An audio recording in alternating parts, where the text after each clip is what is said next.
대한민국의 경제검찰 공정거래위원회 모든 회의의 운영과 기록, 사건 처리 절차 등을 담당하는 심판관리관 유선주 국장 기관장에도 증언에 나오셨습니다. 존경하는 국민 여러분, 정무위원 여러분, 현 정부 들어 대기업 갑질 등 불공정 행위에 대한 국민적 관심이 늘어나는 가운데 공정위 내부의 비리가 더 심화되는 것 아니냐는 우려의 목소리도 높아오고 있습니다. 소위 개혁 전도서로 일컬어지던 김상조 위원장이 취임하자 이러한 문제들을 개선해 주기가 본 위원은 물론 국회와 국민들께서도 많은 기대를 해왔습니다. 그런데 이번 국정감사를 통해 내부적으로 들여다보니 그동안 사건에 개입해서 금지해왔던 공정위 퇴직자들의 면담 지침을 김 위원장이 접촉을 허용하는 것으로 명문화했고 심의 속기록의 공개와 합의 과정을 녹음 기록으로 남기겠다던 대국민 약속도 없던 일로 만들어버렸습니다. 기존에 하겠다던 엄격한 규정도 다 날려버린 것입니다. 개혁의 탈을 쓰고 결국 내부 개혁을 이루겠다고 공언해온 김상조 위원장의 대국민 약속은 사기극이었고 내부 개혁쇼였던 것입니다. 지난 16년 국감에서 공정위 출입 기록 3만여 건을 분석해서 공정위 직원들과 외부인들의 무차별 접촉이 심결을 좌우해왔다는 문제를 제가 지적했습니다. 공정은 없고 거래만 존재한다고 했습니다. 알고 계시죠? 네. 그런데 2012년 김동수 위원장의 결재까지 난 매우 엄격한 지점이 있었더군요. 알고 계시죠? 네. 공정위는 이미 엄격한 지침이 있었고 지키지도 않았고 존재 자체도 부정해온 거 아닙니까? 자, 그러면 2017년 정재찬, 김상조 두 위원장이 저에게 새로 규정을 만들겠다고 보고한 것도 다 시원해요.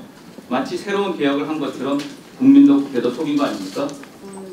판단을 말씀드립니다. 알겠습니다.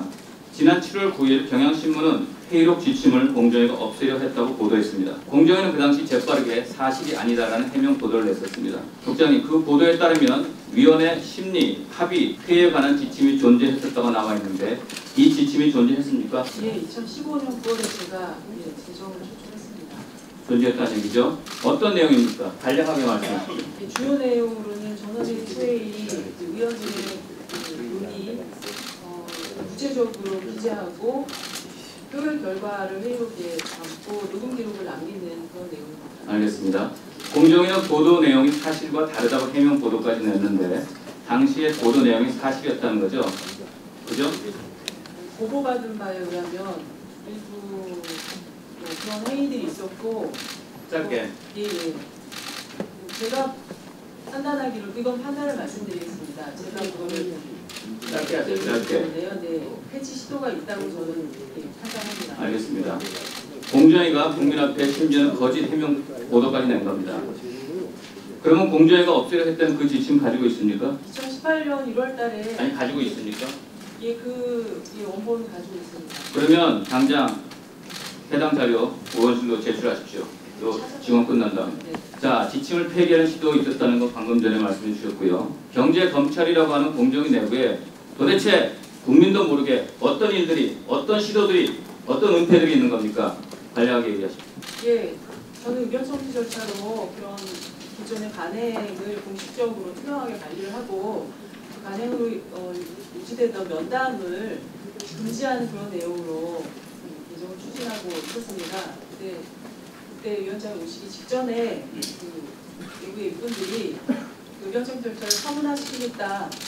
기존에 있던 면담 지침을 없는 것으로 하고 새로 면담을 허용하는 내용으로 개정을 해라. 알겠습니다. 자, 했습니다. 알겠고요. 자, 판사라시다 공정에 오셨는데 참 힘든 일을 겪으신 것 같습니다. 국민 앞에 솔직히 상과 외압은 없었습니까? 소회를 얘기해 주십시오.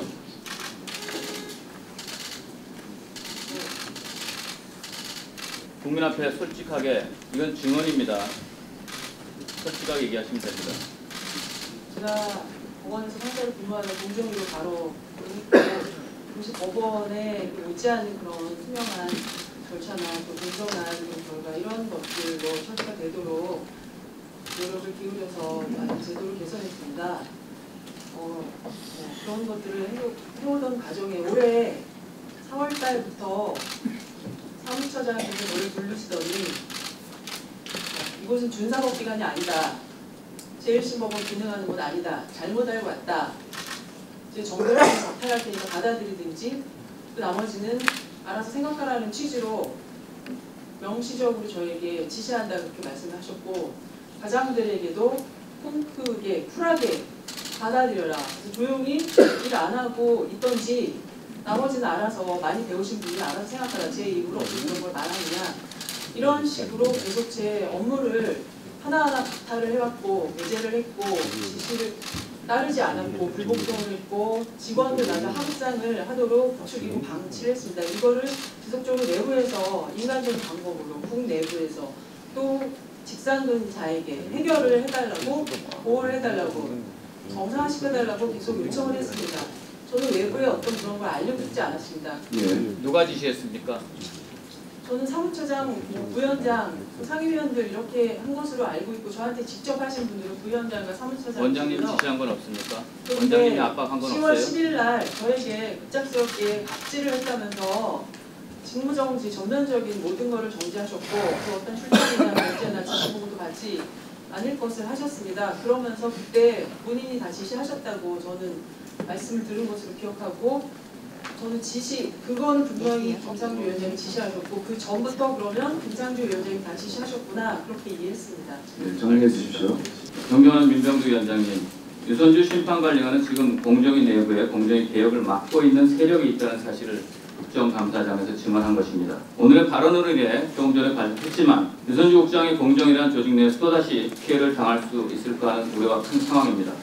따라서 오늘의 발언으로 이 국장이 조직 내에서 어떠한 피해도 당해서 안 됩니다. 정무위원회 차원에서 해당 이 국장에 대한 신변 보호를 요청하는 바입니다. 오후에도 계속 증언을 들을 수 있게 조치해 주시고 다른 압박이 오지 않게 정무위원회 차원에서 보호해 주시기 바랍니다. 이상입니다.